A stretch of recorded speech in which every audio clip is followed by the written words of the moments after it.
trying to measure human stress by, handing someone a questionnaire is, well, it's a bit like trying to measure the weather by looking at a wind chime.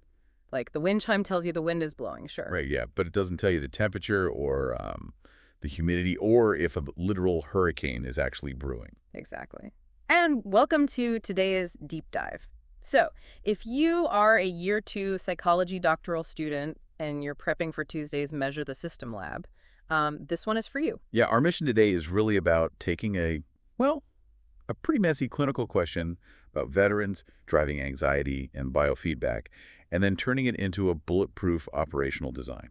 Which is, the fundamental headache of experimental design, right? Yeah. You can't just ask, does biofeedback make veterans feel safer? No, you can't just call that science. You're dealing with an invisible psychological state, so you have to find a way to somehow trap it in a spreadsheet. Right, so let's break that down. We already know the basics for the lab, like 4 weeks of paced breathing biofeedback versus an education control. Yeah, that is the independent variable, the IV. And then you've got driving simulation completion rates and self-reported confidence scores. As the dependent variables, right. We don't need to lecture you on that, you already know. The actual friction for Tuesday's lab is, well, how you justify your construct validity. Exactly, because when things get complicated, checking a box from 1 to 5 on a confidence survey feels incredibly thin compared to the actual lived experience of white-knuckling a steering wheel. Wait, yeah, so if we use a questionnaire for confidence, does that piece of paper truly capture the actual psychological construct of stress?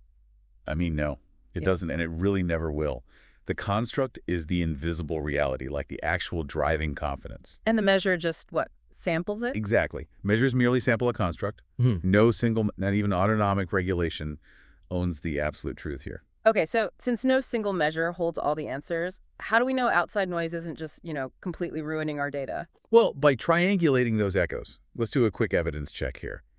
It is established that clear operational definitions improve replicability. Right, but what's emerging is that multimodal measurement captures responses way better, yeah. Yeah, exactly.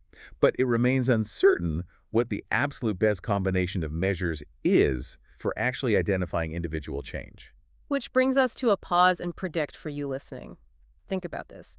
If a veteran's confidence goes up on the survey, but their heart rate variability during the simulation doesn't change at all, did the treatment actually work? That is the million-dollar question. And stepping into the researcher's corner, the answer isn't just a simple yes or no. Because it could be that the physiological measure is just noisy. Right, or poorly timed. Or you have to differentiate between control variables, like keeping the simulation route exactly the same for everyone. Versus confounders that might skew the results, like maybe they slept 2 hours or slammed a triple espresso before the lab. Yes, exactly. Sleep, caffeine, treatment expectancy, those are all confounders. You have to mathematically isolate the biofeedback effect from the espresso effect. Okay, but what happens when the numbers look great on paper, but the patient still struggles in the real world? Like, they still can't drive. So in the clinician's corner, we have to break down the vital difference between statistical significance and clinical significance. Right, because a detectable group effect on a spreadsheet doesn't tell a clinician if a specific veteran can actually, tolerate rush hour traffic to get to work. Exactly. A statistical win doesn't always equal a clinical win.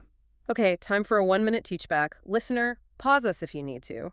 Mentally state the study question, identify the IV and 2 DVs, name 2 confounders, and operationally define 1 outcome. You've got this. Yeah, do that before Tuesday.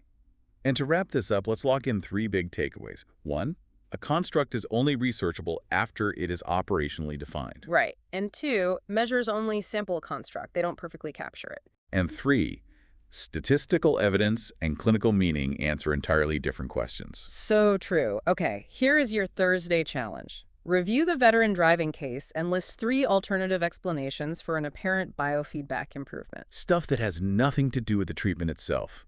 And I will leave you with this provocative thought. If physiological metrics completely contradict a patient's lived experience of feeling better, which data point should carry more weight in the final clinical decision? Wow.